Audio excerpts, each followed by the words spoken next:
Hey church family, it's Kelly from the worship team. I just want to take a couple minutes and share with you guys a story that was going along with Phil's messages about waiting.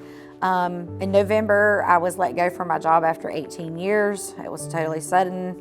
I didn't know what was happening. I was a little scared, a little worried. When I got off the phone with them letting me go, I immediately just started praying. And I was scared. I was like, Lord, why? Why now? Why this time? I've got a daughter in college. I'm 50 years old. Who's going to hire me?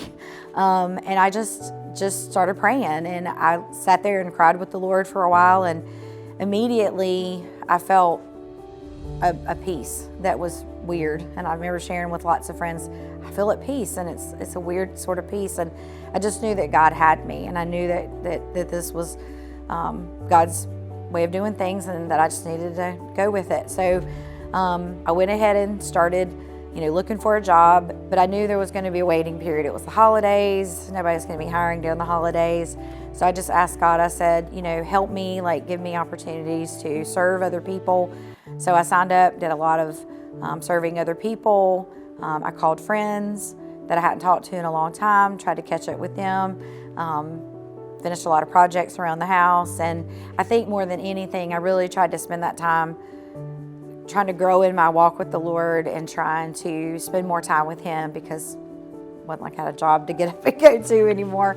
So I think during that time, I just really started drawing closer to Him. And so after a few months of waiting and applying for jobs at the end of December, I was actually offered a position, and I was really nervous because I'm very well known to go ahead of God or not be patient and wait on His timing. And so I said, Lord, I need a sign. So the issue is with my old job, I had an employment agreement that would require me, I had a non-compete that was attached to it. So I said, well, Lord, here's the sign. If it's meant to be, then they will approve it, and the non-compete will not be a problem. So it was about a week or so, and then when the hiring manager called me back to offer me the position, they said, it's your position, we want to hire you. First thing out of my mouth was, what did the legal department say? I didn't ask when I was starting or what my salary was, which had been discussed previously, but I just wanted to know because I knew that would be my sign. And he said, oh, they have no problem with it. It's not going to be a problem. So I was like, praise the Lord. This is what I'm supposed to be doing. So I remember they told me it would take 3 to 4 weeks to get me onboarded. So I knew it would be the end of January, probably 1st of February. And so I figured out through the first few weeks of January, I started feeling this sadness, and I couldn't understand. And I was like, well, maybe this isn't the right thing, or why? I almost felt guilty that God was moving so quickly when I had seen so many other people suffering and waiting on God to move. And so I was sharing with my small group, and I said, ladies, I'm just really struggling. I feel guilty. I feel sad. And they're like, that's not guilt. That's not sadness. You are feeling the overwhelming grace and provision and mercy that God shows you, and you just don't feel worthy of it.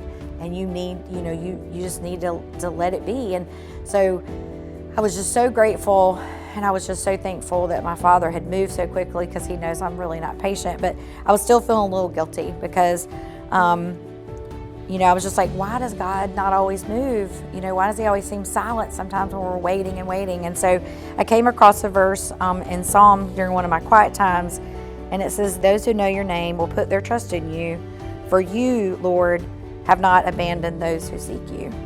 And so I was reminded, friends, that sometimes waiting on God is hard, but if we continue to seek Him, He will move in His own timing, and use that time to serve others and to spend time with God and work on your relationship with Him. And I know a lot of people are facing a lot of things today, and I just want you to know that you're not alone, and that God hasn't forgotten you. He hasn't forsaken you. It's just not in His nature. And I'm living proof.